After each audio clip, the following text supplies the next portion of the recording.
Hi అండి, cost Telugu ఛానల్కి స్వాగతం. నా పేరు రత్నకిషోర్. ఈ వీడియోలో ఇఫ్ ఫంక్షన్ యూజ్ చేసుకుని ఎక్సెల్లో డెసిషన్ అనేది ఎలా తీసుకోవచ్చో చూపిస్తాను. టాపిక్ స్టార్ట్ చేద్దాం.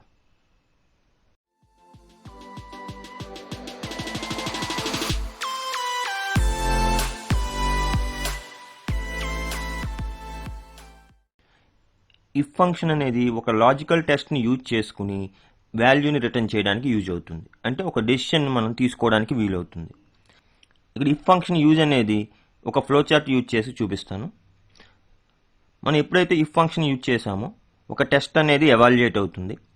ఆ టెస్ట్ కనుక ట్రూ అయితే ఇది ట్రూ వాల్యూని రిటర్న్ చేస్తుంది.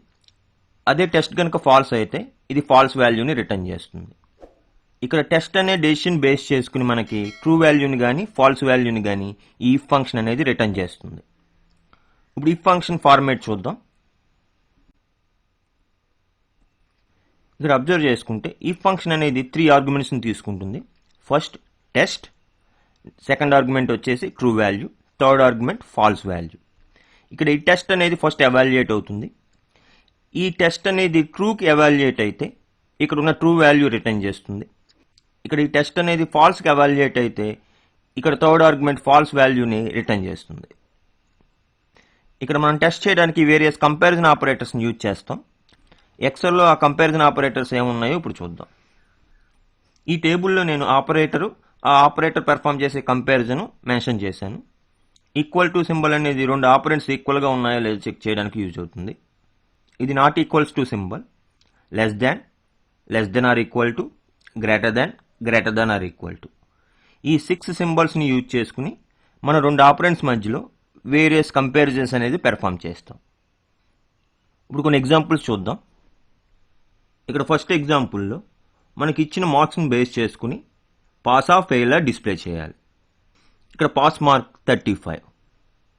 ఈ టేబుల్ కనుక కన్సిడర్ చేసుకుంటే ఫస్ట్ కాలంలో మార్క్స్ ఉన్నాయి. మనం సెకండ్ కాలంలో ఆ మార్క్స్ని బేస్ చేసుకుని పాస్ ఆర్ ఫెయిల్ అనేది డిస్ప్లే చేయాలి. ఇక్కడ నేను ఇఫ్ ఫంక్షన్ యూజ్ చేస్తున్నాను. ఈక్వల్స్ టు ఇఫ్, ఇక్కడ మార్క్స్ అనేది D6 సెల్లో ఉంది కాబట్టి D6 సెల్ని సెలెక్ట్ చేస్తున్నాను. ఇక్కడ ఈ D6లో ఉన్న మార్క్స్ 35 కానీ అంతకన్నా ఎక్కువ కానీ ఉంటే పాస్ అనే టెక్స్ట్ని మనం డిస్ప్లే చేయాలి. సో కాబట్టి టెస్ట్ ఏమవుతుంది, D6లో ఉన్న marks greater than or equal to 35. ఈ టెస్ట్ కనుక ట్రూని రిటర్న్ చేస్తే మనం పాస్ అనే టెక్స్ట్ని డిస్ప్లే చేయాలి కాబట్టి ఇక్కడ పాస్ అనే టెక్స్ట్ని మెన్షన్ చేస్తున్నాను.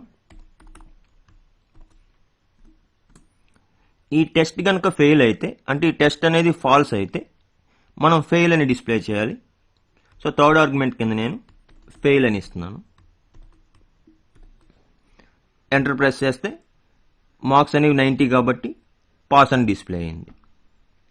ఇప్పుడు ఫిల్ హ్యాండిల్ యూజ్ చేసుకుని ఈ ఫార్ములాని నేను మిగతా సెల్స్ కూడా అప్లై చేశాను. చూడండి. So next 30 marks condition false కాబట్టి ఫెయిల్ అని వచ్చింది. 72 మార్క్స్ కండిషన్ ట్రూ కాబట్టి పాస్ అని వచ్చింది. అదేవిధంగా మిగతా మార్క్స్ కూడా పాస్ ఆర్ ఫెయిల్ డిస్ప్లే అయింది. సో ఈ విధంగా ఇఫ్ ఫంక్షన్ యూజ్ చేసుకుని మార్క్స్ బేస్ చేసుకుని పాస్ ఆర్ ఫెయిల్ డిస్ప్లే చేయొచ్చు. సెకండ్ ఎగ్జాంపుల్ చూసుకుంటే మనం ఇక్కడ ఇంట్రెస్ట్ అమౌంట్ అనేది క్యాలిక్యులేట్ చేయాలి. ఆ ఇంట్రెస్ట్ రేట్ ఎలా ఉంది అంటే, ఇచ్చిన అమౌంట్ 10,000 కానీ అంతకన్నా లోపు కానీ ఉంటే ఇంట్రెస్ట్ రేట్ 2%, 10,000 కన్నా ఎక్కువ ఉంటే ఇంట్రెస్ట్ రేట్ 5%. ఇప్పుడు ఇఫ్ ఫంక్షన్ రాస్తున్నాను. ఈక్వల్ టు ఇఫ్, ఇక్కడ కండిషన్ ఏం చెక్ చేసుకోవాలి, అమౌంట్ అనేది 10,000 కానీ అంతకన్నా తక్కువ కానీ ఉంటే 2% ఇంట్రెస్ట్ అవుతుంది. సో దానికోసం ఏం చేస్తున్నానంటే, మనకి అమౌంట్ అనేది B6 సెల్లో ఉంది కాబట్టి B6 సెల్ని సెలెక్ట్ చేశాను. B6లో ఉన్న amount less than or equal to 10,000, అది టెస్ట్ అవుతుంది. అది కనుక ట్రూ అయితే ఇక్కడ 2% అనేది ఇంట్రెస్ట్ రేట్ అవుతుంది కాబట్టి మనకి B6లో ఉన్న అమౌంట్కి 2% క్యాలిక్యులేట్ చేయాలి. 2% అంటే 0.02తో మల్టిప్లై చేస్తే మనకి ఇంట్రెస్ట్ అమౌంట్ 2%తో వస్తుంది. ఒకవేళ మనం తీసుకున్న అమౌంట్ 10,000 కన్నా ఎక్కువ ఉంటే, అంటే ఈ కండిషన్ అనేది ఫాల్స్ అయితే ఇంట్రెస్ట్ అనేది 5% అవ్వాలి. దానికోసం ఏం చేస్తున్నాను, B6లో ఉన్న amount multiplied by interest rate 5% కాబట్టి 0.05తో మల్టిప్లై చేయాలి.